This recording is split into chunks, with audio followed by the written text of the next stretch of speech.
સુરતના ઝોન 4 વિસ્તારમાં આવતા તમામ પોલીસ સ્ટેશન અઠવા લાઇન્સ, ઉમરા, વિસુ, ખટોદરા, પાંડેસરા, અલથાણ પોલીસ સ્ટેશનના વિવિધ ગુનાઓમાં પોલીસે કબજે કરેલા અને રિકવર કરેલા મુદ્દામાલને તેરા તુજકો અર્પણ કાર્યક્રમ અંતર્ગત પોલીસ મુખ્ય મથક કોમ્યુનિટી હોલ ખાતે મૂળ માલિકોને પરત કર્યા હતા, જેમાં વાહનો, મોબાઈલ, લેપટોપ મળીને 1,66,000થી વધુનો મુદ્દામાલ મૂળ માલિકોને પરત કરવામાં આવ્યા હતા. ઝોન 4 વિસ્તારના જે પોલીસ સ્ટેશનો 6 પોલીસ સ્ટેશન આવેલા છે તેમનો મુદ્દામાલનો તેરા તુજકો અર્પણનો કાર્યક્રમ રાખવામાં આવેલ. આ કાર્યક્રમમાં 6 પોલીસ સ્ટેશનના લગભગ 1,60,00,000ની ઉપરનો મુદ્દામાલ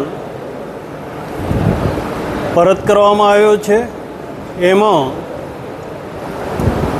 ઘરફોડમાં જે દાગીના ગયેલા એ દાગીના, ચોરીમાં જે વાહનો, મોટરસાયકલ, 4 વ્હીલર જે ચોરી થયેલી 50 વાહનો, અને જે મોબાઈલ, ચીલ ઝડપ અને ચોરી થયેલી, ગુમ થયેલા એવા મોબાઈલો લગભગ 203 મોબાઈલો